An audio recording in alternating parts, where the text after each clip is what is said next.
Guys, uyu munsi noneho ikintu mbazaniye ni surprise.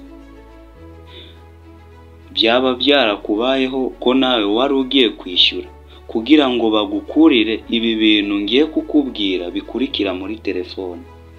Wari wafungura video ugiye kuyireba, network azifunguye, bakakuzanira ibintu by'ibi ads, byabi video byamamaza, bakakuzanira ibintu utari witeze kureba. Guys, ndaje ngo icyo kibazo tugikemure.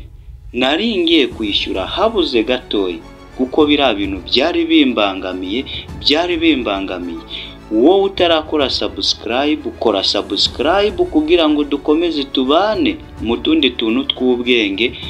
Guys, nari ngiye kwishyura, nawe ushobora kuba byari byarakuzengereje. Uyu munsi ndaje ngo tubikuremo.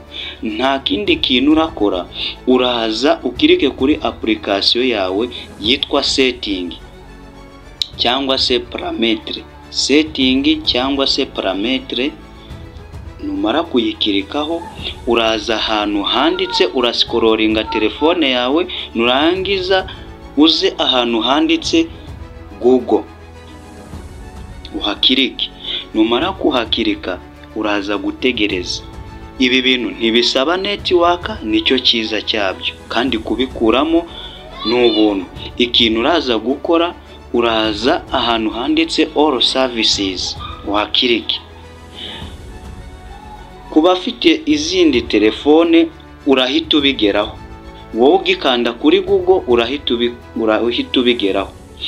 Numara kubigeraho rero, ikintu urakora, urakanda hano handitse ads. Numara gukanda ahantu handitse ads, hano dufite utuntu dutatu.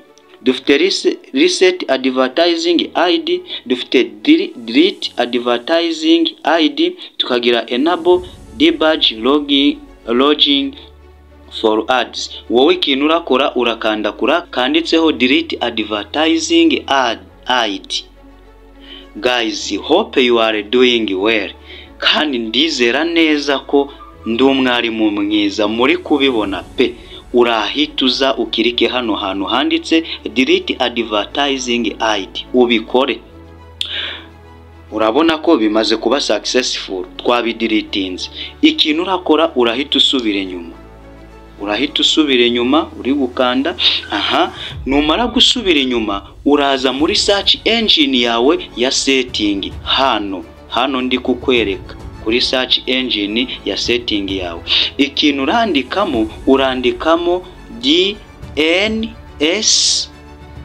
DNS, birahita biza. Nubona biri gutinda, uhite wandikamo private DNS, then uhita ukanda kuri private DNS.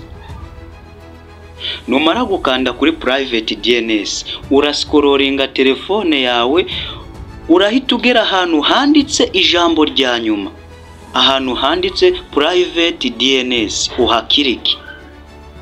Numara kuhakirika rero, ikintu uraza gukora,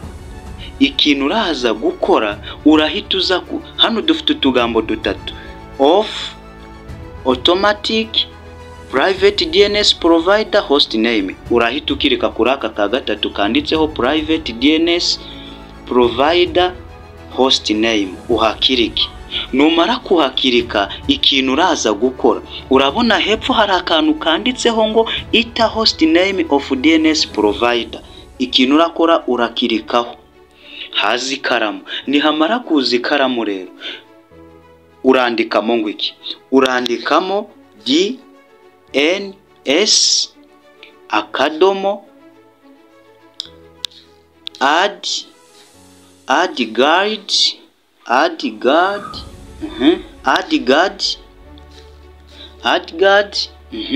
then akadomo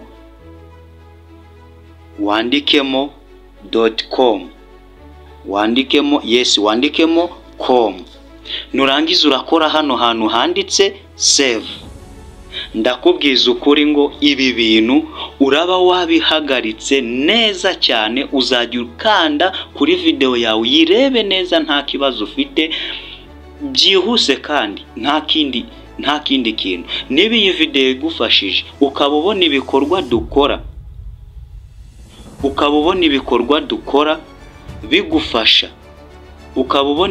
dukora bigufasha, please guys, twandikire muri comment utubwire ikindi kintu twakwigisha, ndetse utubwire n'ikitagenze neza. Ciao ciao, tuzasubire muri video y'ubutaha. Wowe utarakora subscribe, ukora subscribe kugira ngo ujye ukomeza kubona ibiganiro by'ubwenge, kugira ngo ukomeze kubana natwe. Ndumva ibintu byarangiye. Thanks for watching.